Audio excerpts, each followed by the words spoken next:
commence pas par une lecture, peut-être, ou est-ce que tu préfères présenter le livre? Je trouve que c'est un livre un peu difficile à présenter, dans la mesure où le sens se fait un peu au fur et à mesure de la lecture. Et tu penses qu'une lecture va rendre ça plus clair? Peut-être. Ok. Ou est-ce que, je sais pas, est-ce que tu as envie de... Est-ce que tu aurais une manière de le présenter? Bon, je peux raconter par quoi j'ai commencé, puisque c'est le début du livre, de toute façon. Ouais. Puisque j'ai commencé avec le problème du sphinx. D'accord. C'est un livre, en fait, Oui, c'est sûr qu'il y a plein de sujets en même dans le livre. Il y a plein de sujets différents qui sont traités. Donc c'est ça qui a dû te décontenancer pour proposer un résumé. Mais c'est un résumable. C'est un résumable. Très bien. C'est lisible. C'est lisible. Et c'est illisible. Non, c'est lisible. Lisible, résumable. Oui, le contraire serait plus inquiétant. Résumable mais illisible, c'est dommage. Disons qu'on surfe sur un réseau de sens. Oui. Et de relations. Oui. Qui mènent à un but et voilà, une conclusion. Donc, oui. Pour ça, le livre est complet. Mais oui. c'est vrai qu'il est, et je vois même que la 4e de couverture est. Oui, elle dit pas. Elle galère un peu, elle rame un petit peu aussi à présenter le livre. C'est pas moi qui l'ai écrite. Ouais. Non, mais je dis pas ça pour me défausser. De toute façon, je préfère toujours. C'est normal. Hein. En fait, le principe des 4e de couverture d'une collection, c'est que c'est le directeur de la collection qui fait les 4e de couverture. C'est dessus. Donc, si tu trouves qu'il a ramé, tu diras à Laurent. Okay. Écoute, la prochaine fois, tu me demandes. Je sais pas si j'aurais fait mieux, ceci dit. Non, mais, c'est sûr que c'est le point de départ, il est simple pour moi, puisque le point de départ, c'était le sphinx. Et tout a démarré avec le problème du sphinx il y a des années maintenant. Je ne sais plus au cours de quelle problématique ou de quelle balade la vision du sphinx m'a fait me poser la question, mais au fond, c'était quoi le sphinx pour les anciens Égyptiens? Et cette question simple était en fait sans réponse. C'est-à-dire que j'ai commencé à chercher, j'ai galéré à chercher, encore plus que Laurent pour rédiger la 4e de la couverture. Bon, ça va être le running joke. Quand tu vas voir la vidéo, mon vieux. Désolé Laurent, hein, c'était trop... C'était irrésistible. Donc j'ai commencé avec le sphinx, je me suis posé la question, qu'est-ce que c'était que le sphinx pour les anciens Égyptiens? Et en cherchant un peu, je me suis rendu compte qu'en fait on ne le savait pas. Et ça m'a vraiment beaucoup surpris. Alors j'ai demandé autour de moi, j'ai demandé à ma mère qui est égyptienne et qui a pris des cours d'égyptologie avec Bernadette Menu, la mère de Jean-Christophe Menu, le dessinateur. Premier people cité dans la présentation. Et bon, il y a une histoire avec Menu. Et donc, il n'y avait pas de réponse. On ne sait pas. On ne sait pas ce que c'est le sphinx. Alors vraiment, j'étais très très surpris. Parce que par contre, ce qu'on sait, c'est que c'est quand même la statue la plus grande du monde. Que les experts, je ne sais pas ce qu'ils valent, mais bon, il y a des experts qui parlent de ça, ils disent qu'il a fallu 1 million d'heures pour le construire. Bon. On n'a même pas idée de quand il a été construit. On suppose que c'est en Haute-Égypte. Mais même là-dessus, ils ont des espaces de 300 ou 400 ans de différence entre leurs différentes hypothèses. T'es mal. On ne sait pas exactement ce qu'il représente, dans le sens où on ne sait pas exactement quelles parties d'animaux sont représentées, si c'est un lion, si c'est un taureau, si c'est un bout de lion, un bout de taureau. Il y a même des gens qui disent que c'est un chien. Et si la tête c'est un pharaon, ou si c'est un humain, comme on pourrait dire, lambda, ou étalon, ou juste un humain, et si c'est un égyptien, ou si c'est pas un nubien, ou un saoudien, ou... Ok, soudanais, bien. Donc on n'avait aucune idée, et on ne sait même pas comment il l'appelait. Alors ça m'a encore plus surpris, je dis comment il s'appelle le sphinx? Non, sphinx c'est le nom que les Grecs lui donnent. Ok. Et comment ils les appellent les Arabes modernes? Ils l'appellent Abu al-Hol, le père la terreur. Ils lui ont donné un petit nom. Ils lui ont donné un petit nom, mais ils ne savent pas son nom. Donc c'était incroyable. Donc alors là, je me suis dit, bon, ça paraît comme un truc gros comme une maison. C'est vraiment le symbole de l'éléphant dans la pièce, quoi.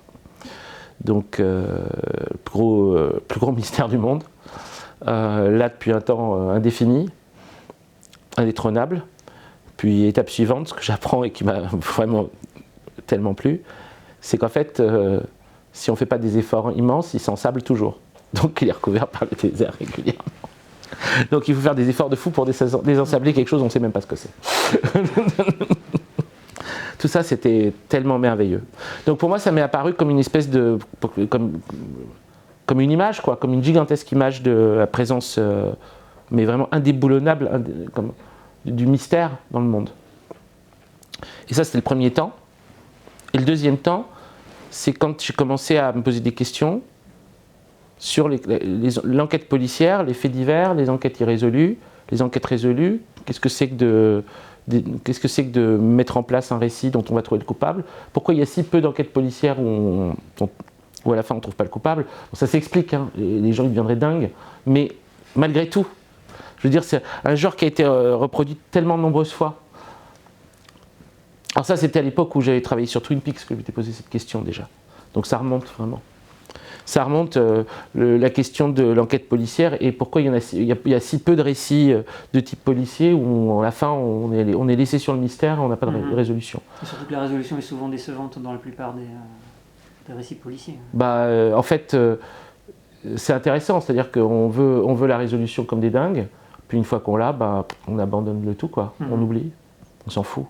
Alors c'est très curieux, c'est vraiment un truc très curieux, c'est-à-dire qu'on est appâté par les mystères, on veut résoudre des mystères, et une fois qu'on les a résolus, ils ne nous intéressent plus. Ne pas le savoir nous déçoit, mais le savoir... Nous déçoit aussi. Ouais. Donc c'est curieux. Non, en fait, ne pas savoir ne déçoit pas, mais nous agace. On est pris en... Donc il y a tout un truc là-dessus qui, pour moi, me renvoyait vraiment à la condition humaine. Vous savez, ça c'est pas dans le livre, hein, mais parce que j'ai déjà écrit sur Twin Peaks, je ne vais pas recommencer encore à nouveau dans un livre qui a un autre sujet. J'ai fait assez souvent. Dans un prochain peut-être, mais bon, là, il y a une pause. Mais vous savez qu'au départ, Lynch ne voulait pas résoudre l'affaire Laura Palmer. Et ça m'avait beaucoup intéressé. Ce qu'il espérait, c'était de créer un récit où il y avait une énigme non résolue au départ et qui s'est entraîné tout un tas de sous-récits qui, eux, seraient éventuellement résolus, mais avec toujours la même ligne, le truc pas résolu qui tiendrait. Et quand on lui a demandé de résoudre, c'était vraiment un truc, comment dire, ça a créé presque une sorte de décompensation. Oui, c'était lié au meurtre du Dahlia Noir. Oui, bien sûr. Ouais. Parce que les vraies intrigues qui nous obsèdent dans la réalité, c'est surtout ceux qui sont non résolus. Donc le meurtre du Dahlia Noir, l'identité de Jack l'Éventreur, l'affaire Grégory, l'identité du Zodiac. Bon, on en a un certain nombre, comme ça, il y en a d'autres, mais c'est, on va dire les plus fameux, quoi, les plus célèbres. C'est des zones vraiment qui rendent vraiment les gens fous, obsessionnels.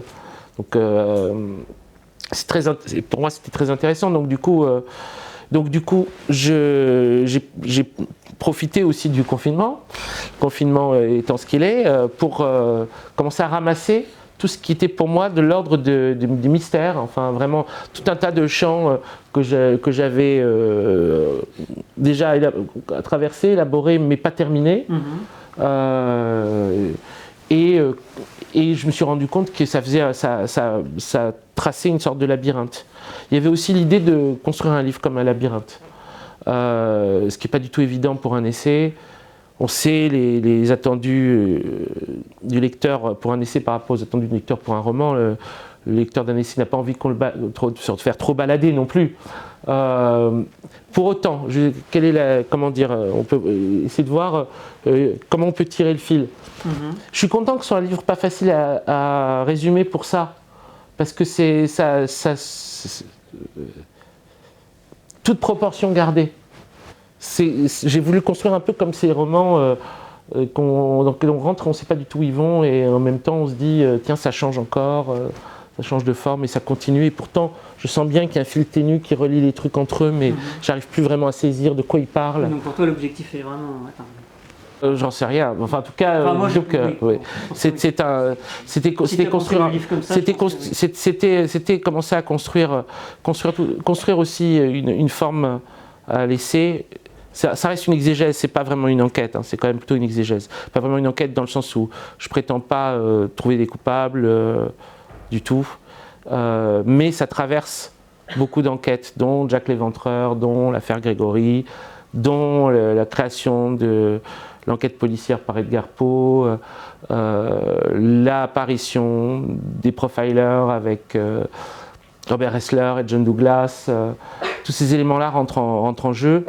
En fait, on forme on va dire, C'est un truc qu'on peut prendre par plusieurs bouts différents, mais qui tourne autour de ces sujets-là. Et puis au bout d'un moment, c'est vrai qu'il a changé de sujet. Alors que le livre aussi, il a changé de sujet. Ça devient une enquête aussi sur la masculinité. Bon, c'est pas... c'est sûr que l'époque y est pour quelque chose. Mais je me suis rendu compte aussi, mais c'était pas fait exprès, hein, que ça m'intéressait de travailler sur des figures atypiques, des figures masculines atypiques. Que ce soit les figures de Todd Browning, Lon Chaney, Harry Earls, que ce soit Otis Redding, que ce soit même à sa manière Andy Kaufman. Mais tout ça commençait à apparaître aussi comme des sortes de figures, figures d'une masculinité, on va dire masculinité non dominante, quelque chose comme ça, ou en tout cas une masculinité alternative, masculinité parallèle. Ah Bowie. Et Bowie, bien sûr. Bon, enfin, il y avait plein de figures comme ça qui m'intéressaient aussi de les approcher dans leur construction d'identité, quand ces identités étaient problématiques, paradoxales ou artistiques. Qu'il y avait quelque chose de la construction de soi comme une énigme. Même parmi les criminels. Si on veut, ouais. C'est vraiment, je distingue vraiment par contre. Hein. Oui, mais tu peux dire ça. Les criminels ou les bad guys, parce qu'il y a Martin Shkreli aussi. On peut dire que c'est quand même le génie du mal de la Big Pharma. Bah, en fait, vous voyez qui c'est Martin Shkreli, peut-être? Non. Alors Martin Shkreli, c'est quelqu'un qui a été considéré comme, par les Américains comme l'Américain le plus détesté. Et son nom était cité pendant les campagnes de Trump et d'Hillary Clinton comme argument. C'est-à-dire, ils ont même mis dans des spots de campagne disant si on est élu, ce genre de mec, c'est fini. Hein. Et c'est un type qui a spéculé sur un médicament, sur une maladie orpheline. Et en fait, il a spéculé sur ce médicament, il a fait augmenter de, je sais pas quoi, 250 fois son prix. Vous imaginez, en plus, dans un pays avec problème de couverture sociale important. Donc il pouvait vraiment apparaître comme un type extrêmement méchant. Mais en fait, il a deux hauts faits, on va dire. C'est même pas pour ça qu'il est en prison aujourd'hui. Hein. Il est en prison pour d'autres raisons. Parce qu'il a aussi arnaqué des mecs riches. C'est pour ça qu'il est en prison. Pas pour les trucs dégueulasses. C'est presque le rôle sympathique. Si on creuse un peu, il est sans doute moins antipathique que beaucoup de gens qui l'ont stigmatisé comme antipathique pour des raisons qui sont en fait la construction de son identité justement. C'est-à-dire que alors il a deux faits notoires. Il y a celui-là et celui d'avoir aussi acheté l'album du Wu-Tang Clan qui était aux enchères comme sur ce site de spéculation artistique. C'est un album unique. Album unique, mais dont normalement celui qui le recevait avait le droit de le partager sur les trucs de partage de fichiers, etc. Une fois qu'il avait acheté l'objet. Évidemment, comme c'est Shkreli qui l'a acheté, il ne l'a pas partagé. Et ensuite, ils étaient dégoûtés, ils ont essayé de le racheter, il les a envoyés chier, etc. Mais surtout, à côté, dès qu'on gratte un peu, parce qu'il a donné quelques interviews, et surtout, il a fait beaucoup de YouTube live, où il se filmait en train de manger une pizza et puis parler dans le vide, en train de jouer à un jeu vidéo. Il est très jeune. Et en fait, surtout ce qui apparaissait, c'est qu'il est devenu méchant parce que c'est ce qu'il faut faire. C'est-à-dire qu'il c'est pas quelqu'un de naturellement méchant, c'est quelqu'un qui s'est conformé à un modèle dans lequel l'hyper-méchanceté est la règle. Et donc c'était ça qui m'avait vraiment intéressé. C'est-à-dire que c'est une vision, on va dire, si on cherche des visions du mal, c'est une vision du mal vraiment moderne à ce niveau-là, je crois, dans le sens où on l'a vu un peu élaboré dans les fictions. Pour moi, il me rappelait beaucoup les personnages qu'il y a dans des séries de Joss Whedon, certains jeunes nerds comme ça, ces espèces de petits nerds qui ont l'impression qu'ils n'ont rien compris à la vie, mais en fait, au fond, il y a un côté un peu triste dans le mal qu'ils font. Ils sont tellement déconnectés de leurs propres affects. Ils sont tellement en train de se conformer à des choses qu'on leur a appris comme étant les règles de comment on survit en société. Et puis pour le coup, ce qui était assez injuste sur Shkreli. Je ne le défends pas, hein, il est en prison, c'est quand même bien fait pour sa gueule, mais même si je ne suis pas pour les prisons, mais c'est quand même, s'il doit être des gens qui vont en prison, un type qui fait augmenter de 250 fois le prix d'un médicament pour une maladie d'orpheline, il y a tout à fait sa place. Mais quand on étudie un peu, que ce soit Trump ou Hillary Clinton, ils ont dit ce petit enfant gâté de la haute bourgeoisie qui machin, que dalle. C'est un fils de concierge. C'est un type qui, par lui-même, s'est fait. Alors, bon, mais.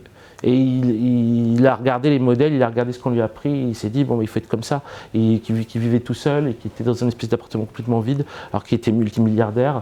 Mais vraiment, le truc que tu te dis, c'est. Mais quelle tristesse de vie. Donc, du coup, il y a un peu de pitié quand même qui peut arriver sur ce.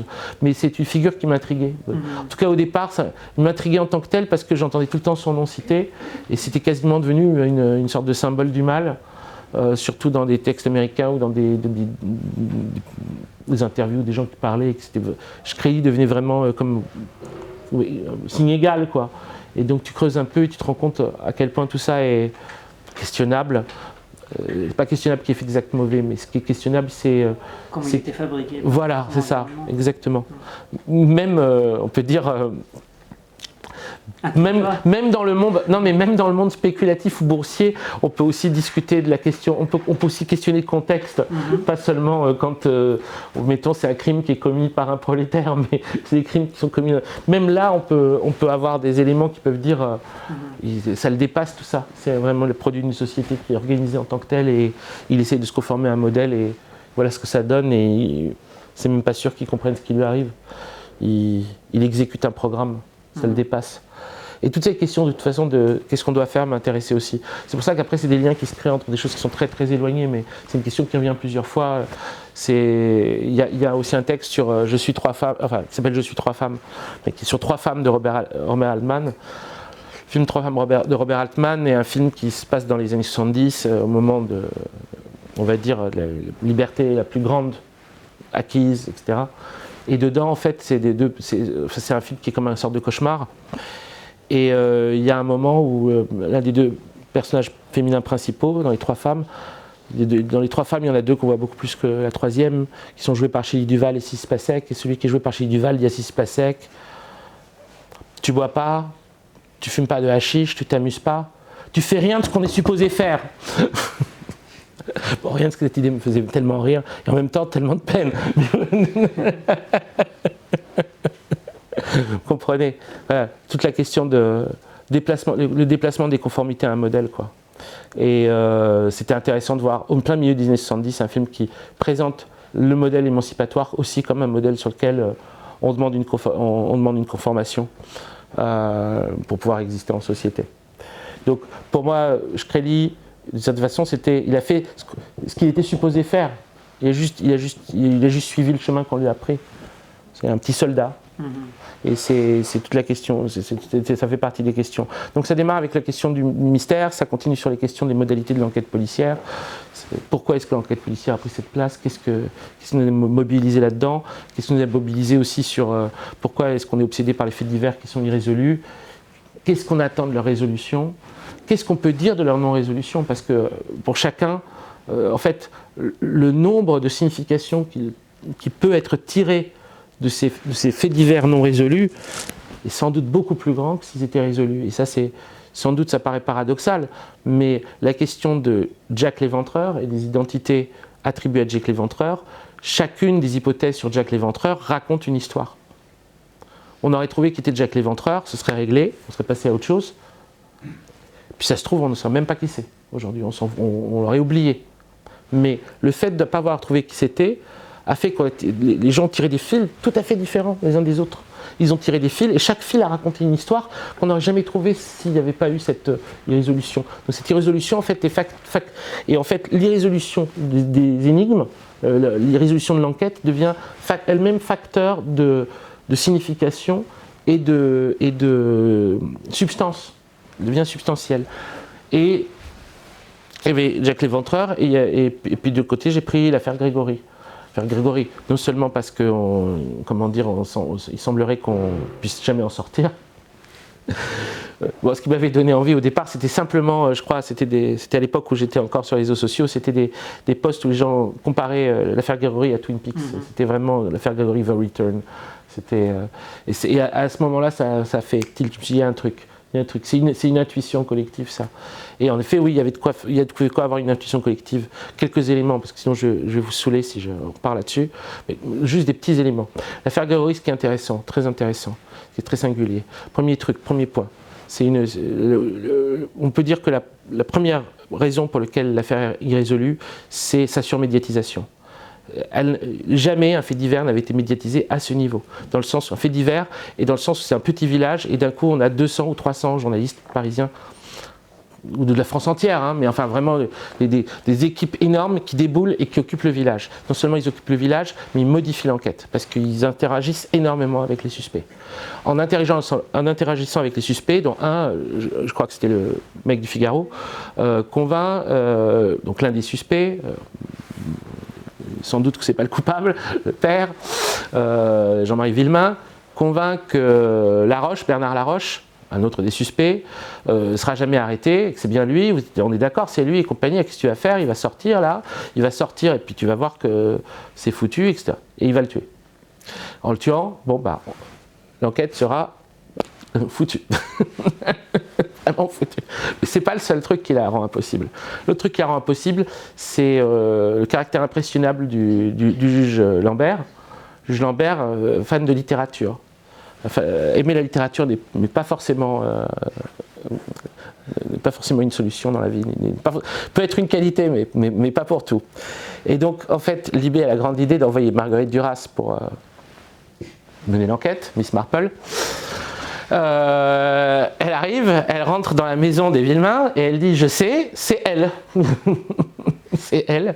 Vous savez, c'est le texte fameux, il était publié dans Libération, une page pleine, et c'est avec la phrase fameuse « Sublime, forcément sublime ». Sublime, forcément sublime, Christine V, etc. Bon. Sa bûche lui a dit quelque chose.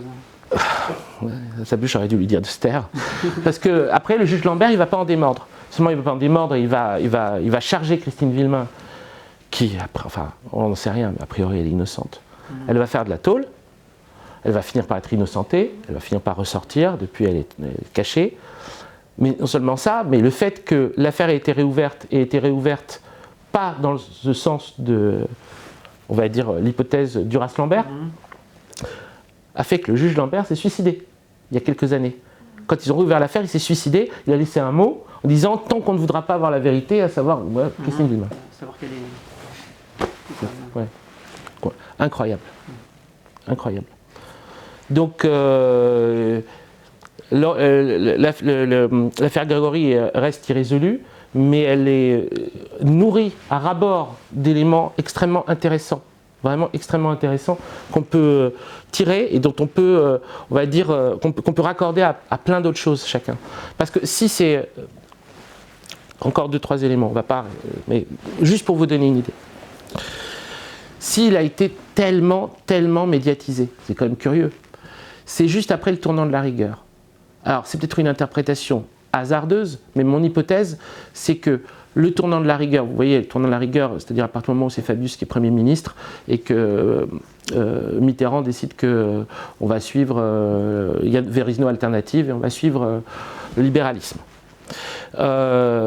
Évidemment il y a un déplacement qui se fait en termes de journalisme, médias, plan média, d'univers général, de mood, et on va se retrouver finalement à abandonner une lecture politique des choses qui aurait aussi permis d'interpréter l'affaire Gregory, parce que malgré tout l'affaire Gregory démarre, parce que Jean-Marie Villemain décide de ne pas reprendre sa carte de syndic, et il devient contremaître dans une usine où toute la famille a toujours été des simples ouvriers.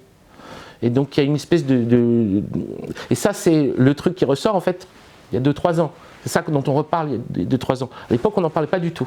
Donc du coup, comme on a décidé d'ignorer le contexte social, économique, social, le contexte qui serait analysable, on va dire, avec des outils politiques, quoi. On est rentré dans une toute autre perspective qui a créé ce fait divers un peu fabuleux, mais qui a tué le petit Grégory, qui aurait permis une analyse beaucoup plus... Voilà, bref, on a laissé complètement une piste parce que, grosso modo, il y a eu un changement politique général. Et si depuis quelques années on l'a étudié, c'est parce que depuis quelques années on s'est énormément repolitisé. Voilà, exactement, exactement. Donc, et ça marche comme ça pour beaucoup de faits divers. Savoir que la période dans laquelle on les étudie modifie complètement le regard qu'on peut avoir sur eux. Et c'est quelque chose que j'imagine vous trouvez tout à fait logique parce que c'est le cas pour n'importe quel événement historique. Mais pour cela, il y a aussi une espèce de modification qui se crée à l'intérieur de ces histoires, surtout si elles sont irrésolues, qui devient kaléidoscopique. Et on rentre dans quelque chose qui est complètement fou. Quand on commence à rentrer, on rentre dans une affaire Grégory qui devient une espèce de jeu de miroir à l'infini.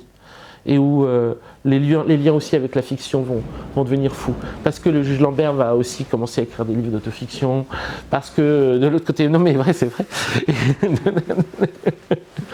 parce que le jeune journaliste qui était sur l'affaire Grégory au départ, c'est un de ses premiers travaux journalistiques, Denis Robert, va se retrouver ensuite, justement c'est quelqu'un qui va suivre le chemin de la politisation, et donc on va le retrouver quand l'affaire Grégory est réouverte, quasiment à équidistance. Moi je vais le comparer au docteur Jacobi dans Twin Peaks. C'est comme Twin Peaks, c'est comme le docteur Jacobi dans les premières saisons, il est dans les petites affaires personnelles des gens, dans l'intime, puis dans la dernière en fait il devient lanceur d'alerte. Bon bah voilà. Et oui, les jeux de miroir peuvent commencer et puis après ça commence. Et donc du coup, là c'est probablement ce qui distingue, on va dire, le travail de l'enquêteur, je ne fais pas partie, et le travail de l'exégète, qui est, on va dire c'est ce que j'essaie de faire avec tout ça, c'est-à-dire prendre tous ces objets-là. Je prétends pas avoir un nom de coupable, vraiment je prétends, alors vraiment pas. Donc si on veut un coupable de l'affaire Grégory ou une entité de Jacques Léventreur, bon ça va être un souci, hein. C'est pas ce que le livre propose. Mais par contre, utiliser ces récits pour essayer d'en dégager du sens, vraiment ça c'est quelque chose c'est une autre voie possible et qui a commencé à me passionner vraiment. Ça m'a amené ailleurs. Mais alors la différence avec les autres livres, c'est que tu n'es plus seulement sur l'exégèse des œuvres, mais tu reviens aussi beaucoup sur la vie de chaque personne. Et ça, c'est un truc un peu nouveau complètement dans ce que tu fais. La part biographique est vachement importante. Comment tu le... Ah bah ça, c'est parce que... sans doute que c'est un changement qui opère et qui va continuer parce que c'est sans doute que d'être passé par l'épreuve autobiographique il y a quelques années en faisant Tu m'as donné de la crasse et j'en ai fait de l'or, et donc du coup c'était la vie, c'était la mienne quoi. Ça m'a intéressé d'utiliser ce prisme-là, l'exégèse de la vie, mais pour d'autres vies. Donc c'est pas de la biographie, c'est pas de l'histoire, ça reste de l'exégèse, mais c'est pas de l'exégèse de l'œuvre, c'est de l'exégèse de vie. J'admets, c'est bizarre, hein. Ça, c'est sans doute un peu étrange comme pratique. Je prétends pas que ça soit entièrement légitime de faire ça. Je crois que c'est légitime, mais j'en sais rien. Peut-être que c'est vraiment bizarre, mais oui, il y a ça. Et puis plus ça va, plus je m'intéresse à ça et à l'histoire. Et depuis quelques années, je commençais à lire des livres d'histoire, et il n'y en a pas beaucoup là-dedans, mais dans les prochains livres, il y aura certainement de plus en plus d'éléments qui sont vraiment des épisodes historiques. C'est plus difficile parce que dans l'histoire, il faut vraiment lire beaucoup de bouquins. Quand c'est la vie de Todd Browning, par exemple, de toute façon, on n'a pas 1000 livres qu'on peut lire, on n'a qu'un ou deux, donc on s'en contentera. Mais si c'est la guerre civile entre les Armagnacs et les Bourguignons, on a une bibliothèque derrière nous qui nous attend. Après, le but, encore une fois, c'est pas de proposer des nouvelles pistes historiques dans ces cas-là, c'est d'interpréter celles qu'on a données. Mais de donner de les interpréter vraiment comme un récit. Moi, je pense que c'est... Oui, moi, je crois à ça. C'est peut-être bizarre, mais pour moi, c'est presque une des fonctions de l'exégèse de la fiction, c'est de nous amener à l'exégèse de la vie. Mais ça, c'est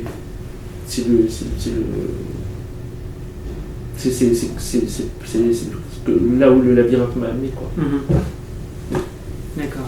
Mais c'est l'impression que m'a laissé le livre, c'est-à-dire que j'ai l'impression qu'il fusionne un peu de périodes. La période un peu 2000-2016 qui va de Poppermost à Cinema Hermetica, c'est-à-dire la période exégèse des œuvres, et la période, je dirais, 2018 à aujourd'hui, qui est plutôt l'exégèse de l'existence. Oui, c'est vrai, oui. Voilà, j'ai l'impression que voilà, le livre fusionne un peu ces... Tout à fait. Tout à fait. Tout à fait, parce qu'il y a quand même des exégèses d'œuvres. Il y en a quand même un certain nombre. Et il y a quand même des retours. Et en même temps, ils étaient indispensables pour éclairer des problèmes. C'est-à-dire que si on travaille sur la question des profilers et des serial killers, parce qu'il y a beaucoup de choses là-dessus, c'est dommage de passer à côté de quelques œuvres qui les explorent vraiment. Et moi, celle que je préfère, c'est la série de Chris Carter Millennium. Chris Carter des X-Files, sa deuxième série Millennium. Moi, je vais prendre du temps avec Millennium, vraiment du temps avec Millennium. Et puis, il y a aussi des éléments sur... c'est un terme aujourd'hui qui apparaît presque trop gros, enfin le transhumanisme, enfin disons les personnes qui voudraient dépasser l'humain. Et pour faire ça, c'est rien de plus beau que passer par Dollhouse de Joss Whedon. Parce que Dollhouse, Joss Whedon, il contient déjà une clé pour aborder toutes ces questions-là qui est complètement différente.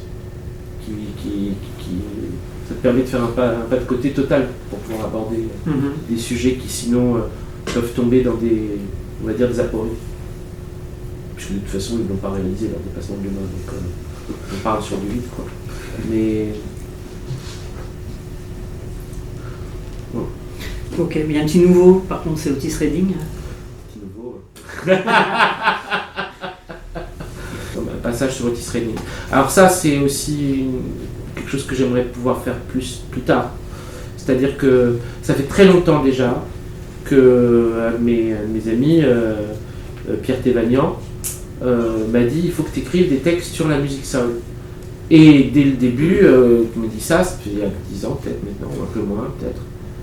Je disais je ne sais pas du tout comment aborder. J'ai aucune idée de comment aborder. Parce que j'avais tellement, je m'étais tellement habitué à aborder la pop, et avec la pop, on va dire, un certain type d'univers. Un certain type de mise en relation, un certain type de rapport, un certain type presque de mystique, quoi. Et si on passait dans la soul music, il fallait trouver un prisme. Et ce prisme, j'ai mis du temps avant de le trouver. D'accord. Et tu as l'impression que la pop est quelque chose de plus fabriqué, mais du coup, c'est quelque chose de plus facilement tiré. Non, mais disons qu'avec les Beatles, tu peux traiter n'importe quoi en pop. Donc à partir du moment où tu as ton prisme Beatles, même des groupes qui les détestent, tu peux l'analyser avec ton prisme Beatles, puisqu'en fait, en gros, ils t'ont donné quasiment la partition pour comprendre la pop musique. Tu écoutes de la pop musique, sitar apparaît, l'Inde, avec les Beatles, tu peux faire un crochet, puis après tu vas chercher les Upanishads, le Bhagavad Gita, le Mahabharata. Bon, je caricature, hein, mais en gros, il y a très peu de choses dans la pop musique qui est pas au moins un système de résonance dans les Beatles. Donc à partir du moment où tu as un imaginaire qui était composé avec les Beatles, tu peux voyager dans la pop assez facilement, quelle que soit l'époque du disque pop. La soul, c'est pas pareil. Je dirais, c'est pas les Beatles qui les ont construits, donc tu dois chercher ailleurs et tu dois construire quelque chose d'autre. Et c'est ça qui a pris un peu de temps déjà. Et avec Otis Redding, en même temps, c'était spécial parce que Otis Redding, c'est partie des choses que j'ai écoutées quand j'étais déjà petit, parce que c'est un truc que je partageais avec mon père, qui écoutait beaucoup, que j'aimais beaucoup et il aimait beaucoup. Donc j'ai beaucoup écouté Otis Redding et j'ai jamais essayé de comprendre. Et alors du coup il y a quelques temps je me suis dit bon ben écoute, essaye, si tu dois commencer à aborder la soul, commence par Otis Redding. Et en effet, en plus Otis Redding, il y a quelque chose qui permet d'éclairer tout le reste. Donc du coup, avec Otis Redding, Je sais pas si ça fonctionne comme les Beatles avec la pop, mais pas loin. En fait, il y a quelque chose qui est de l'ordre d'une...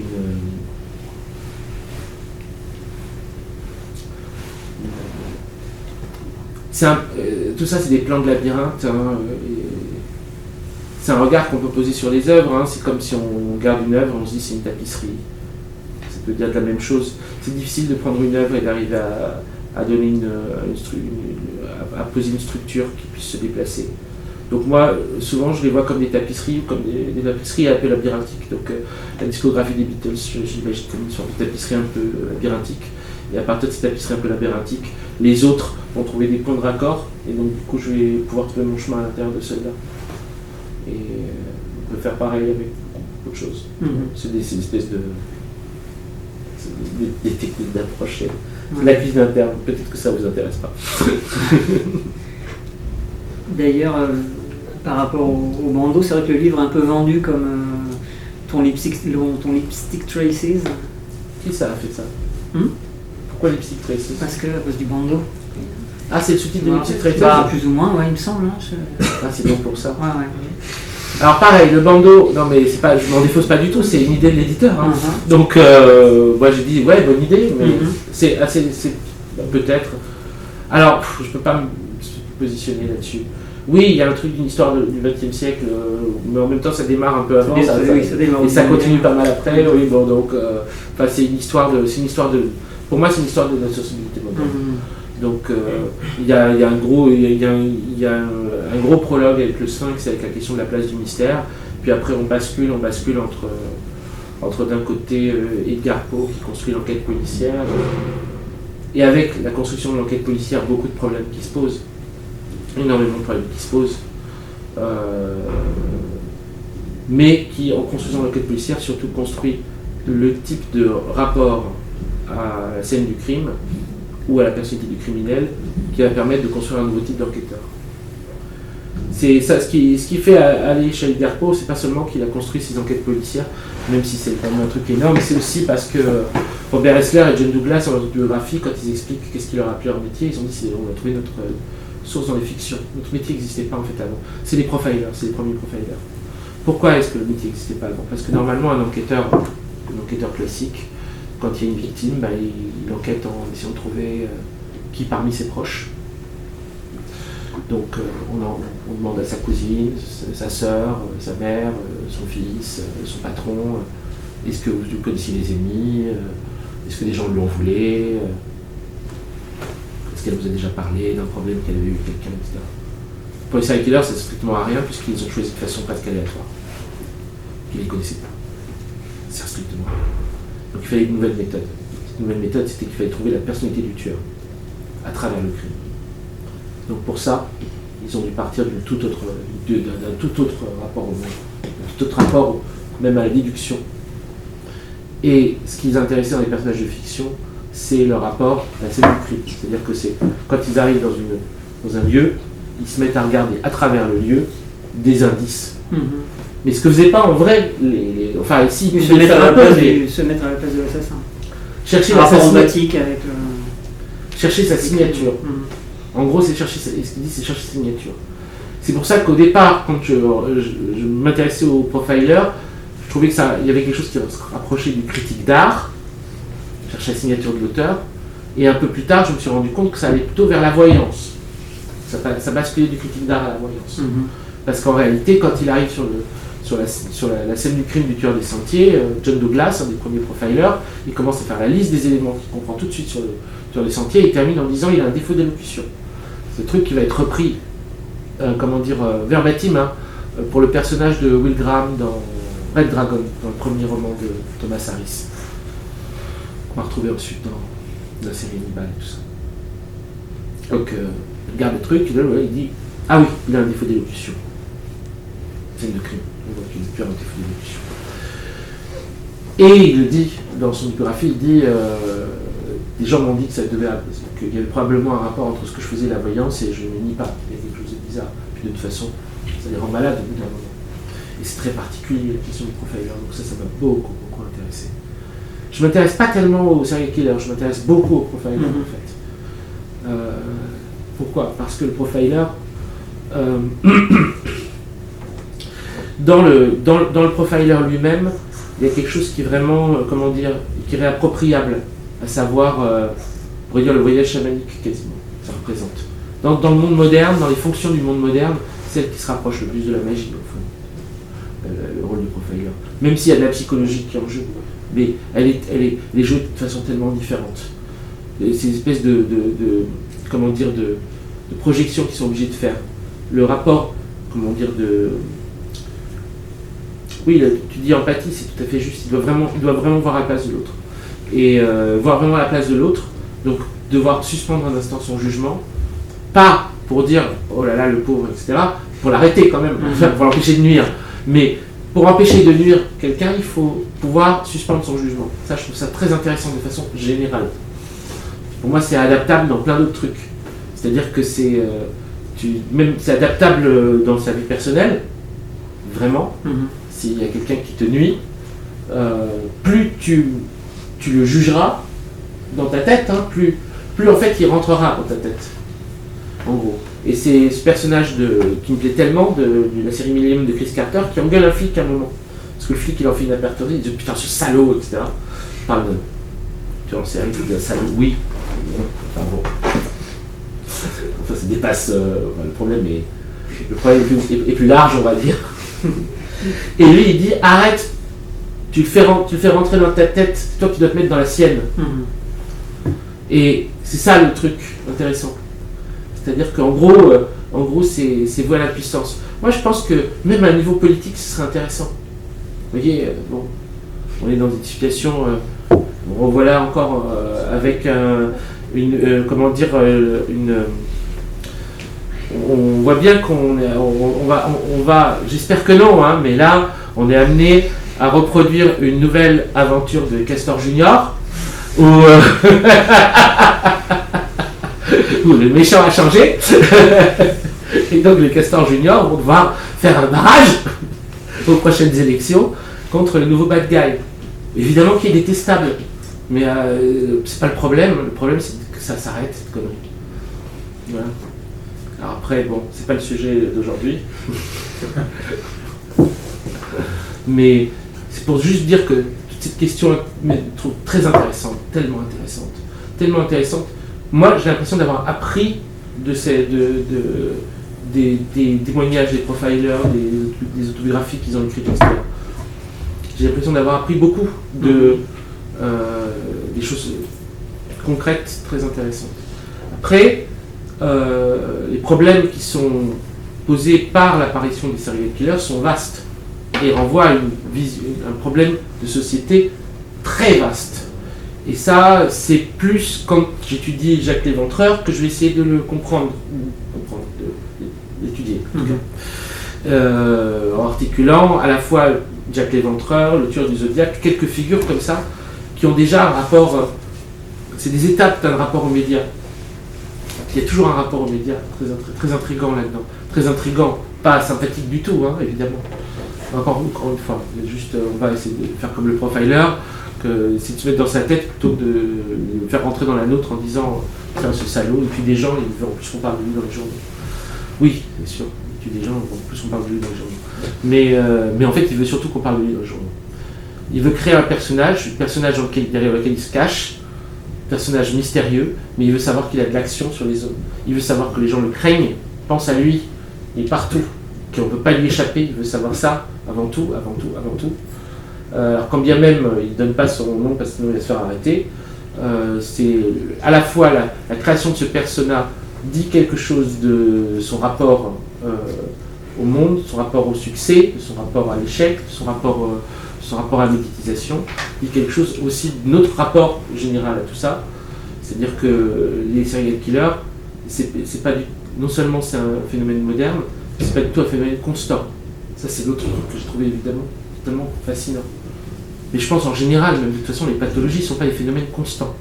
Il y a un truc qui est constant, on va dire dans l'histoire, en tout cas qui est récurrent, c'est qu'il y a des tueurs désorganisés. C'est-à-dire qu'il y a des crises de folie où les gens tuent d'autres gens dans des crises de folie. Oui, ça. Mais les tueurs en série ne sont pas du tout désorganisés. Il faut savoir que c'est évidemment... Sinon, ils seraient arrêtés tout de suite. Ils font tout pour qu'on ne les arrête pas. C'est un jeu de chat et la souris. Donc c'est pas du tout irrépressible, c'est totalement répressible. Quand ils disent une voix me parlait et j'ai pas pu faire autrement, je devais le faire, oh, s'il y avait eu un flic dans la pièce, tu l'aurais pas fait. Non, donc non. Donc c'est pas ça, c'est autre chose qui est répressible. C'est un besoin qui est tout à fait autre. Ce besoin-là, si le phénomène lui-même est moderne et si en plus il n'est pas constant, c'est qu'il peut être compensé par d'autres trucs. Évidemment, on peut retrouver des moments de l'histoire où il y a peut-être moins de cette forme-là et plus d'autres formes. Mais de toute façon, c'est des formes qui sont, qui sont stimulées, qui sont motivées, qui sont appâtées par un rapport au monde. Ce rapport au monde-là est beaucoup plus vaste que juste les serial killers, qui est lié à un rapport à la façon dont une personne se sent soudain extrêmement diminuée, montée et dominée médiatiquement les autres, dominée médiatiquement. Et créer un rapport de crainte qui permet une domination. Un rapport de crainte qui n'est pas sans fascination. Parce que derrière la crainte, en fait, c'est obtenir la fascination. C'est le bad buzz aussi, on pourrait dire, le bad buzz d'une certaine façon. C'est un bad buzz très fort, hein, tueur, bad buzz,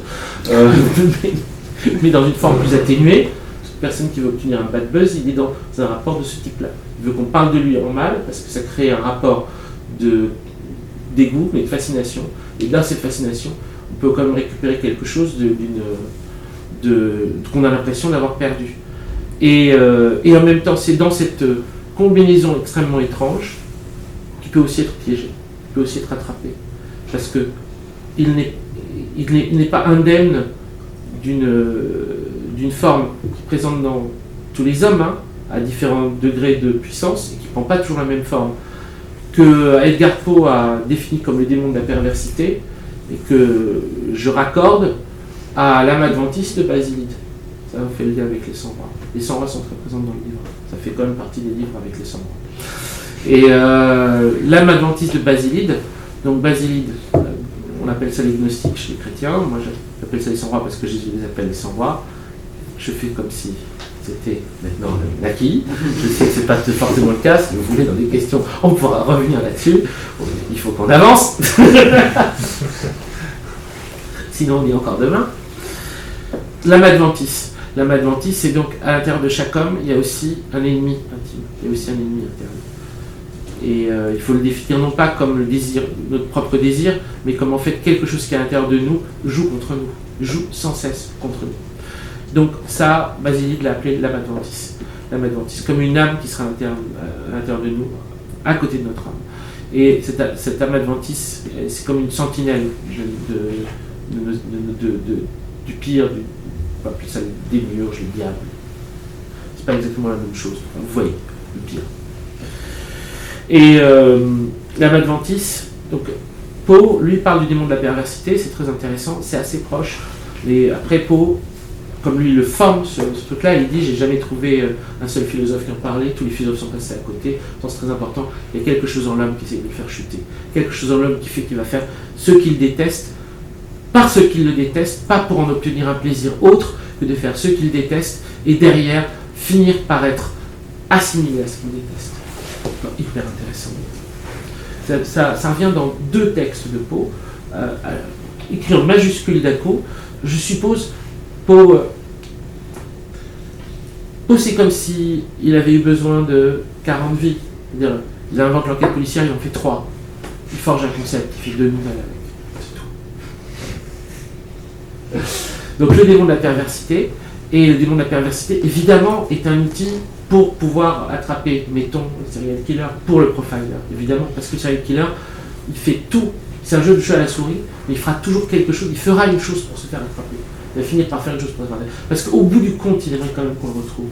Il aimerait qu'on le retrouve, pourquoi ? Parce qu'au bout du compte, il aimerait malgré tout obtenir cette signature. Et entre-temps, il veut pas se faire attraper, il veut se faire attraper, il y a un truc qui est contre lui-même, il y échappe, etc. Et ils essayent d'arriver à trouver, il faut arriver à trouver ce point où il va vraiment jouer la partie contre lui-même.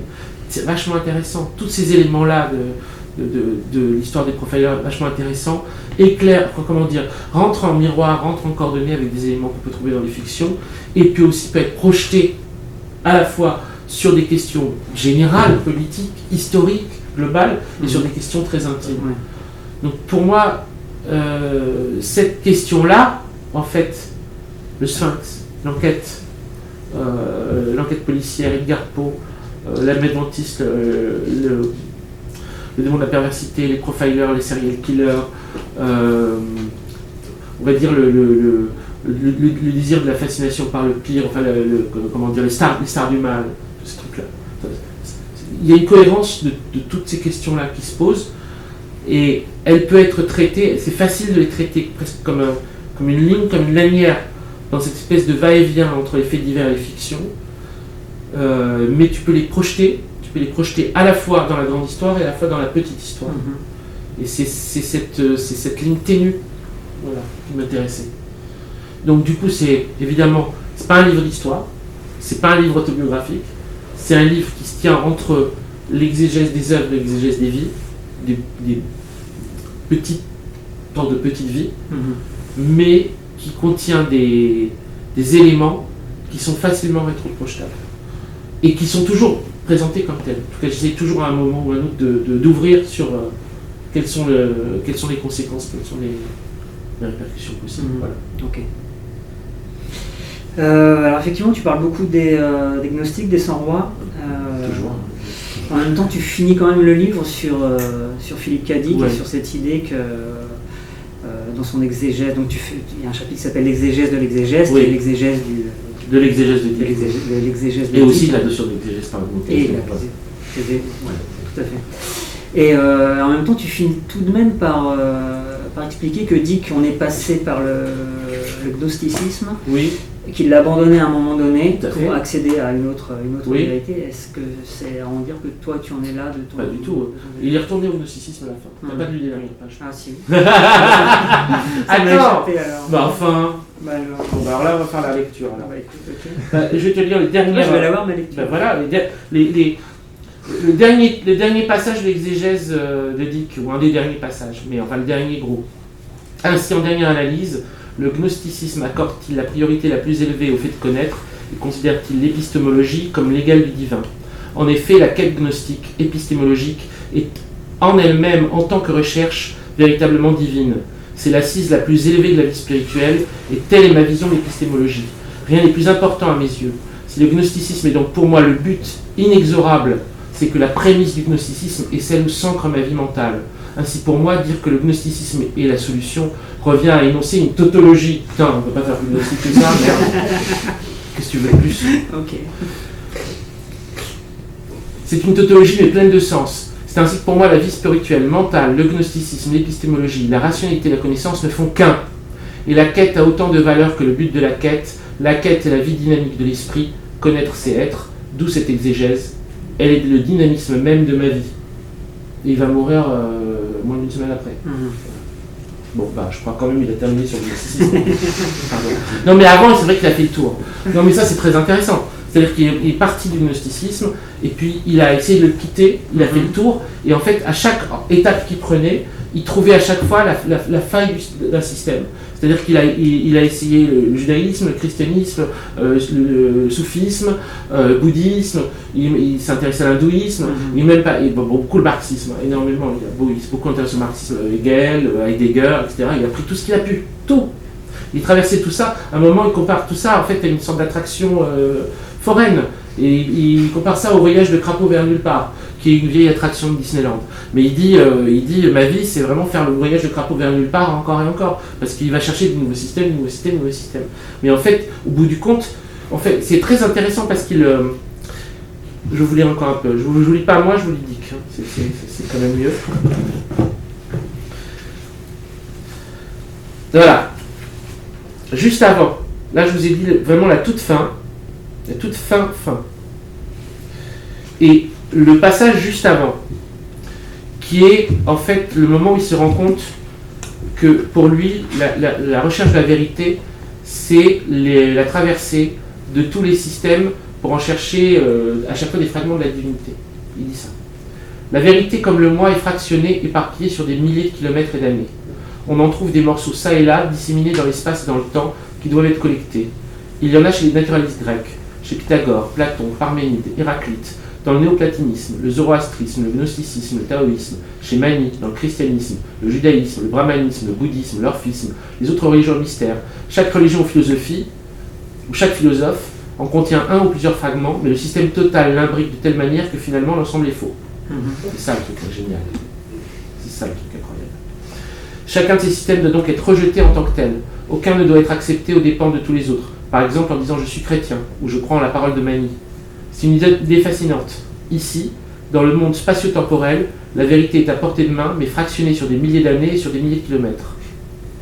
Je l'ai dit, elle doit être recueillie, rappelée, comme doivent l'être le moi, l'âme, l'idée. Telle est ma tâche. Dans ce cas, tout système donné fait en soi partie du piège aliénant de l'illusion trompeuse. En d'autres termes, dès lors que je me déclare en faveur de tel ou de tel philosophe ou de tel système, je me retrouve encore ou davantage asservi. Évidemment, cela signifie que je ne pourrai jamais formuler d'explication de solution intégrale, authentique, complète. Je peux juste rappeler et me rappeler sans relâche, me rapprocher sans cesse du but. Ça, c'est l'étape juste avant. Et finalement, du coup, quand il est arrivé à ce truc-là, c'est-à-dire qu'après avoir fait le voyage et avoir testé vraiment un paquet, mais d'affilée, quoi, à chaque fois en y restant 1 mois, 2 mois, et en voyant à chaque fois qu'en prenant un morceau, ou en prenant le tout était faux, mais il voyait qu'il y avait un morceau juste, mais chaque fois qu'il embrassait le tout devenait faux. Tout ça, c'est vraiment une vision du labyrinthe incroyable.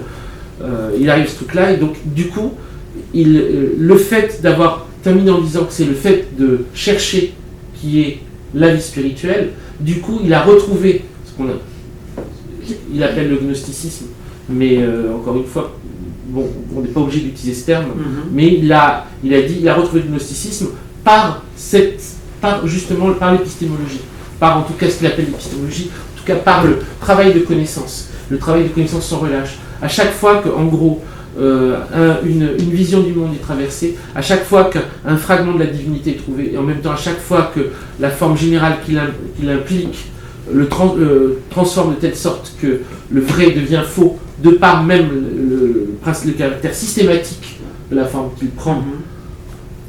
Ce travail-là, on va dire, est le travail spirituel. C'est très intéressant. Alors, je sais pas, est-ce que, si reprendre ta question, oui, ça me parle. Vraiment, ça me parle beaucoup. Mais on peut dire que c'est une tâche complexe. Mais c'est pas du tout différent de ce que faisait le grand jeu, en fait. C'est très proche même. Pour moi, c'était ça, le grand jeu. Quand ils disent tous les mystiques des religions seraient nôtres si les carcans dans lesquels leur religion ne les avait pas enfermés, lorsqu'ils disent nous accordons aux révoltes une puissance bien plus grande que la raison pour laquelle l'homme se révolte, la révolte elle-même, tout ça. Et donc du coup, oui, c'est vrai que vous êtes spoilé un petit peu, mais toute la fin du livre est sur des questions de ce genre. Et articule ensemble. Mais c'est pas la réponse qui est importante, c'est le voyage.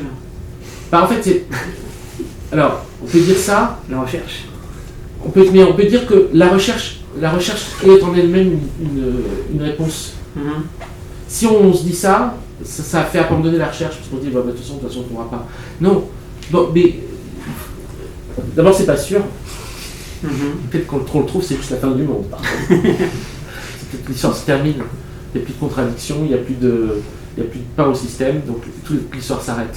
Ça, c'est possible, oui. De toute façon, à partir du moment où l'histoire s'arrête, et tu as une solution, l'histoire s'arrête. Donc, mais tendre vers la solution, en tout cas la chercher quand même, te fait trouver des choses, beaucoup de choses sur le chemin lui-même. Et tu peux prendre ça comme en soi un chemin. Alors je ne sais pas très bien, tu peux dire oui, c'est le chemin qui compte, pas la solution. Tu veux dire que le chemin en tant que tel est une forme de voie. C'est une forme de voie à partir du moment où on arrive à ne pas en faire à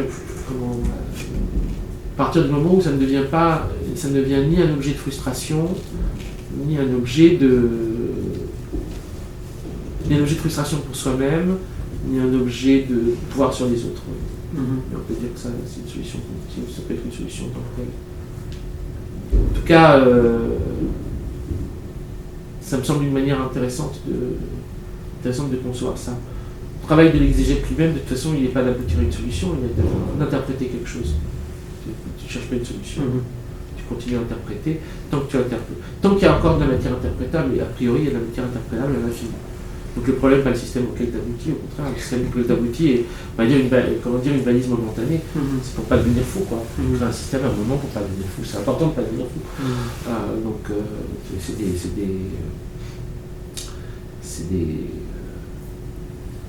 des instants. C'est des images projetées à l'instant. Et toi, ta manière, c'est de les publier dans des livres? Pour les fixer? Oui. Oui, bien sûr. Puis aussi parce que c'est aussi une manière d'avoir des retours qui m'amènent d'autres pistes.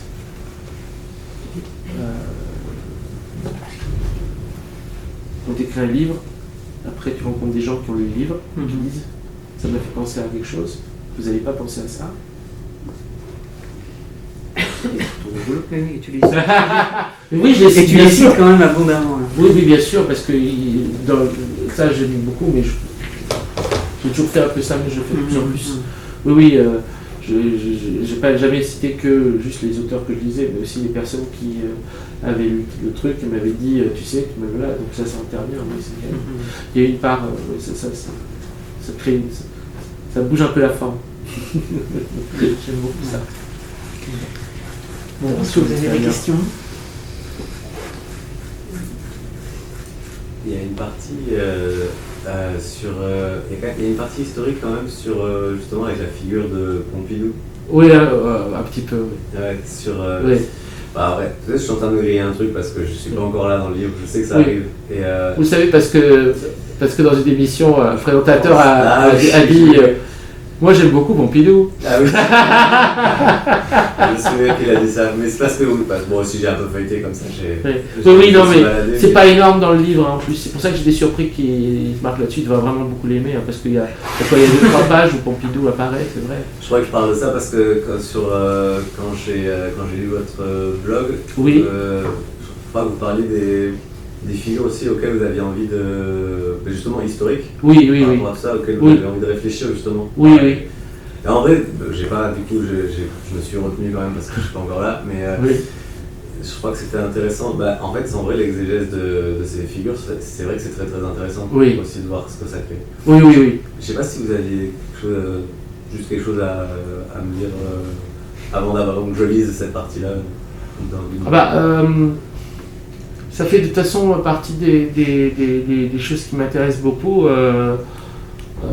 On va dire, pourquoi Pompidou? Il y a plein de raisons pour Pompidou. Il n'est pas le seul, il y a dans le même chapitre Mitterrand qui n'a pas le meilleur traitement. Et Sarkozy non plus. Bon, après on a les présidents qu'on déteste le plus. Bon, voilà, Pompidou, Mitterrand, Sarkozy. Bon, voilà. Mais pour Pompidou, ce qui m'a apporté, et je vais probablement le développer dans un livre prochain, c'était aussi lié à Paris. C'était lié aussi à Paris parce qu'il y avait eu deux livres du vivant de Pompidou, qui étaient 2 livres pour informer des catastrophes causées Pompidou, qui étaient de 2 types assez estimables, hein. C'est pas 2 livres de gens méchants. C'était l'un, c'était sur vraiment les questions économiques, enfin c'était vraiment le tournant hyper libéral, et c'était un type qui s'appelait Louis Vallon, qui était un ancien résistant, ce qu'on appelle les gaullistes de gauche. C'était un communiste qui était à Londres, quoi, et qui essayait de convaincre les types qui allaient voter Pompidou, qui faisait une grosse erreur, s'ils pensaient que ça allait encore ressembler à ce qu'ils aimaient bien avec De Gaulle. Même si lui, il avait d'autres projets, celui de De Gaulle, il pouvait le comprendre, quoi. Pompidou, il comprenait moins. Et ça, ce livre-là est intéressant, mais c'est pas tellement ce point-là. C'est aussi un type qui a été son condisciple à Louis le Grand, qui s'appelle Louis Chevalier, qui est un historien, un spécialiste des classes dangereuses. Un type assez intéressant, mais qui avait fait un livre qui s'appelle La destruction de Paris, et qui parle en fait des conditions dans lesquelles Pompidou a accepté qu'on détruise les Halles, enfin le marché des Halles, pour construire cette abomination à l'amiante qu'est le fort des Halles, totalement, mais vraiment dangereuse au dernier degré, et pas spécialement agréable à traverser. Donc déplacer le marché des Halles, construire le quartier de la Défense, et puis la tour Montparnasse, qui sont probablement les 3 plus grosses abominations de l'architecture de son époque. Après, celles de Mitterrand sont pas terribles non plus, mais bon, voilà, ça c'était. Donc le livre avait vraiment une valeur incroyable, de par le sérieux de l'auteur, de par la connaissance qu'il a, tout ça, et donc ça m'avait beaucoup intéressé. Donc c'était des pistes qui commençaient à orienter en tout cas une lecture à la fois de la politique française et aussi de l'histoire de la ville de Paris, qui serait une exégèse, mais une exégèse en tout cas à partir de choses assez sombres, une exégèse ténébreuse, quoi. Comme vous en avez peut-être parlé, je ne sais pas si vous avez parlé de ce film en question, mais ça me fait penser à tout le début, il y a pas mal à Pont du Nord. Ah mais bien sûr, mais évidemment, mais tout à fait. Ah bah super, bien sûr, oui. Alors, non, j'ai pas évoqué le Pont du Nord, parce que vous allez voir, c'est court, ils étaient déçus sur Pompidou, il n'y a pas beaucoup de choses. Non, mais c'est juste que, mais il y en a un peu. Je crois que c'est parce que je sais pas si c'est juste mon ignorance ou juste c'est vraiment par exemple, à l'école, c'est le président dont on parle pas. Oui. Voilà, donc, oui. Il passe comme ça, on ne sait pas, il est là. Voilà. Mais oui, et du coup c'était intéressant de revenir sur une figure et de dire ah non mais c'est aussi intéressant parce que j'aime beaucoup le rapport aussi avec l'exégèse et au fait d'enquêter, de se poser des questions de qu'est-ce que ça spirituellement aussi, ce que ça raconte, tout ça. Mais c'est vrai que c'est intéressant de revenir et de dire ah il se passait quelque chose à ce moment-là aussi. Je crois qu'il se passait quelque chose, oui. Et oui, Le Pont du Nord est un film très important, mais de toute façon tous les films de Rivette ont un système de réverbération incroyable qui permettent aussi d'éclairer l'histoire de leur époque, mais vraiment. Et Le Pont du Nord, il y a cette séquence incroyable, je pense qu'on pense à la même, où ils sont sur le pont de l'Alma, et elle sort une espèce de dossier, on a toutes les affaires. Alors c'est plus l'époque Giscard, mais dans le fait que Paris s'en va, la destruction de Paris, oui, c'est quelque chose qui démarre vraiment avec Pompidou, les destructions qui rythment le Pont du Nord, dans le Pont du Nord. C'est intéressant, finalement ça ressemble un peu à... en fait, finalement, je retrouve le jeu qu'il y a dans Pont du Nord. Il y a quelque chose de ce jeu-là aussi dans l'enquête infinie, je trouve. C'est vrai. De jouer avec de ne pas se laisser par la modernité qui est des fois énorme, de passer d'un point à un autre et essayer de relier et de trouver des ponts du coup. Ça me fait plaisir, hein. C'est sûr que Pont du Nord, c'est un de mes films préférés. Oui, donc oui. Ah bah c'est... tant mieux. Ça c'est... le livre va aussi vers cette direction-là, et c'est des pistes. La piste d'exploration, évidemment une histoire politique de la France moderne, ça m'intéresse. C'est une histoire assez complexe, très complexe à faire. Pareil, je sais pas combien d'années il faut pour pouvoir... En général, de toute façon, j'accumule, hein. Ça, c'est dans mes méthodes de travail, il y a des choses que je fais très méthodiquement et qui continuent comme ça et bloquent. Puis à côté, il y a tout ce qui m'intrigue et que je range quelque part, quoi. Je sais que ça va me servir à un moment. Donc de toute façon, j'ai ce dossier, mais je ne sais pas encore comment il manque sans doute un point encore où il va trouver la forme vraiment qui aura son sens. Là, ce qui a aidé, c'était le côté égyptomane con de Mitterrand. Donc ça rentrait du coup dans le thème.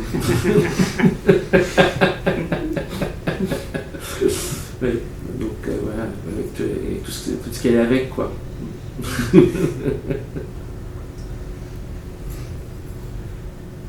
On a pas mal parlé des deux exégèses des œuvres ou de l'existence, et du fait que l'enquête infinie était un peu soit une fusion des deux ou était à la frontière entre les deux, mais on a vu que c'était pas tellement différent finalement, puisque avec par exemple le parallèle entre Twin Peaks et l'affaire Grégory, ce genre de choses. Est-ce que vous, dans votre écriture, du coup, vous voyez une différence entre une exégèse de la vie et une exégèse des œuvres? Une différence autre que juste le sujet qui est différent, parce que c'est la vie ou l'œuvre? Ou est-ce que ça se rejoint? Est-ce que c'est la même chose un peu? Disons qu'on a moins de liberté avec l'exégèse de la vie, surtout si les gens sont vivants. Mais on doit plus faire attention. L'exégèse du veuve, on peut vraiment la prendre dans tous les sens. Parce que les personnages de fiction sont plus tolérants, mais non, vous avez raison, c'est un peu la même chose. Enfin, il n'y a pas vraiment de distinction en fait. Non. Enfin, je suis mal placé pour dire s'il y a une différence. J'entends, hein, si on me dit ton livre il est à mi-chemin entre ce que tu faisais à cette époque-là et ce que tu fais à cette époque-là, j'entends, je suis pas capable de le dire, je ne sais rien. De toute façon, c'est des choses. Là, je crée j'essaye d'avoir un discours a posteriori. En vrai, je ne sais pas ce que je fais. Je continue. je suis face à des choses et je les assemble et je les continue et j'essaye de les faire fonctionner ensemble. Mais après, derrière, je dis bon, j'ai fait ça. Mais en fait, on est obligé de donner des noms. On doit mesurer, on doit couper, on doit dire voilà, c'est ça. Mais en vrai, c'est un nom, une définition qu'on donne. C'est très arbitraire. C'est forcément. J'en sais rien, moi. Le mot exégèse me plaît, il me plaît en tant que tel. J'ai aucune idée de si je fais ce que je fais avec l'exégèse.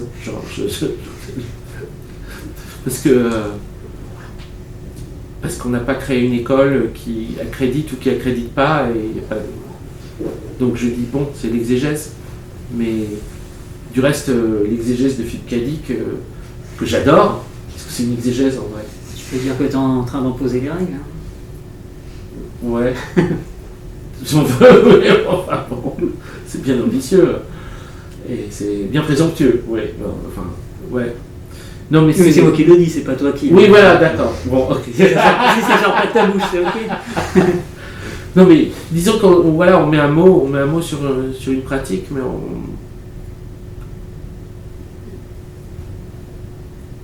il s'est trouvé que même si ça semble bizarre, mais probablement avec le temps, ça semble de moins en moins bizarre à faire, mais commencer un texte en parlant du Sphinx, basculer ensuite en faisant une sorte de micro-exégèse de Oedipe Roi et Oedipe à Colonne de Sophocle, et ensuite de rebasculer et raconter l'histoire de Nadja, faire un petit bout d'exégèse de l'œuvre de Breton et le côté d'exégèse de la vie de Denis Delcourt, rebasculer dans les gnostiques dans le même texte, en laissant voir. On peut dire c'est du bric-à-brac, on peut dire c'est l'exégèse. Bon. C'est comme ça que je compose le texte, quoi. Pour moi, ça me semble normal de faire ça. Si un lecteur il dit ça va dans tous les sens ton truc, je l'entends. Si un autre dit pour moi ça fonctionne aussi, ben, je suis content parce que pour moi il y a un moment où je sens que ça fonctionne comme ça. C'est des histoires d'équilibre. Alors, ça se voit pas forcément, et puis encore une fois, c'est de la cuisine interne, vous en foutez. Et vous auriez raison de vous en foutre. Pourtant, c'est le texte fini. Mais ils ont des étapes, ces textes-là. Donc pendant un moment, par exemple, mettons le texte sur le Sphinx, parlait du Sphinx. Pendant un moment, c'était un autre texte qui parlait de Nadja. Il y a un moment où les textes fusionnent. Et ça me semble intéressant qu'ils fusionnent. Et dans ces cas-là, ça change le début, ça change la suite. Et ça amène des choses pour la suite, ça amène des choses pour le début, ça demande à créer des choses entre. Donc du coup, il y a tout un truc qui doit se créer comme ça. Mais oui, le premier texte, Sphinx Hotel, était au départ 2 textes. C'est les 2 premiers textes que j'avais pour le livre. Je travaillais en parallèle. Au bout d'un moment, je me dis non, c'est pas intéressant comme ça, c'est idiot de les fusionner.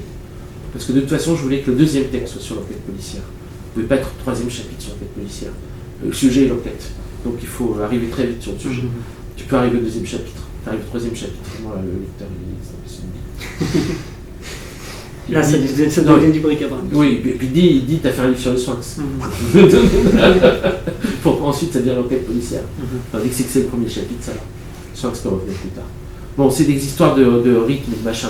Comme Oedipe Roi peut revenir plus tard, puisque Oedipe Roi est considéré par certains comme la première enquête policière.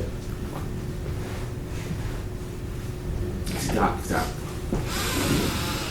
Donc voilà. Je ne sais pas si je réponds à votre question en disant ça. À peu près, ouais. Ok. Je me demandais si ça t'avait jamais traversé d'écrire aussi sur les gens que tu laisses en chemin parfois ou qui servent d'étape. Je pense à René Guénon par exemple, donc on parle pas mal à un moment, puis on sent que tu es passé à autre chose. Et tu n'explicites jamais trop ça, mais en même temps, c'est que tu n'aimes pas parler des gens que tu n'aimes pas trop ou des trucs qui t'intéressent moins, donc peut-être c'est lié. Mais... J'aime beaucoup René Guénon. J'aime toujours beaucoup René Guénon. Mais ce que je fais est très différent maintenant. Et je pense que, ce qui est compliqué, c'est que René Guénon, j'ai hésité, parce qu'en fait, le Sphinx, ça pouvait y amener aussi. Et dans des versions antécédentes, mais c'est trop complexe. À partir du moment où il y a un choix qui a été fait. Parce que le problème avec Guénon, c'est que Guénon, c'est l'enjeu pour beaucoup de gens. On parle de Guénon. Guénon, pour moi, c'est un peu le même problème que pour, mettons, Nietzsche ou Marx ou Freud. C'est-à-dire que c'est une personne dont des gens se revendiquent, vraiment. Je ne dis pas qu'ils font la même chose, les quatre font des choses très différentes. Mais vous voyez ce que je veux dire.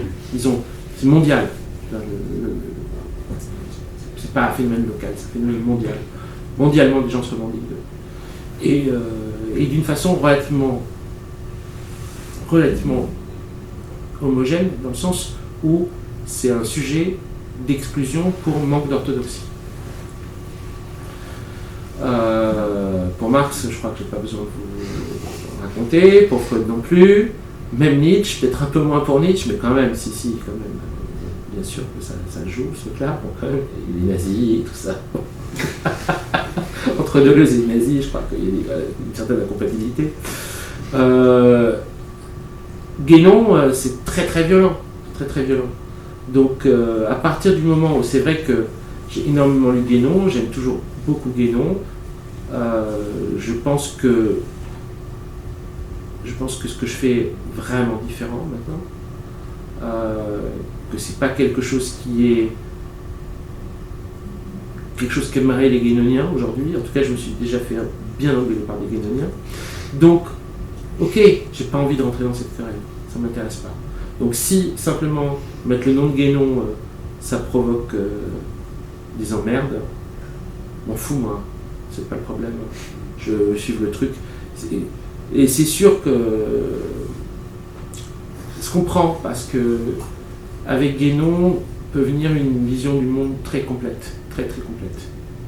Je ne questionne pas sur beaucoup de points, énormément de points, je la partage, sur d'autres je ne la partage pas du tout. C'est vrai que j'ai pris une distance par rapport à ça. Mais ça n'enlève rien au respect, à tout le respect, l'affection, l'admiration que j'ai pour son travail, évidemment. Mais je ne vais pas rentrer dans un... C'est vrai que je ne vais pas rentrer dans un champ polémique par rapport à ça.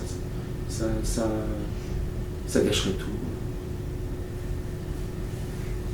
Je ne sais pas si j'ai répondu. C'est carrément. Et du coup, si je peux encore poser une question? Bien sûr. Moi, du coup, je me pose la question d'une autre présence qui est souvent dans vos œuvres et que même il y a quelques jours, j'ai réécouté la conférence sur Todd Browning. Oui. Et elle était citée de nouveau dedans. En fait, c'est elle. Vous en parlez jamais vraiment longtemps, oui. Mais elle est toujours quelque part par là, Simone Veil. Oui, tout à fait, oui, bien sûr. Et il y a toujours un moment ou un autre. Je me demandais quel est le rapport que vous aviez. C'est quelqu'un que je lis beaucoup, que j'aime énormément, que je respecte infiniment.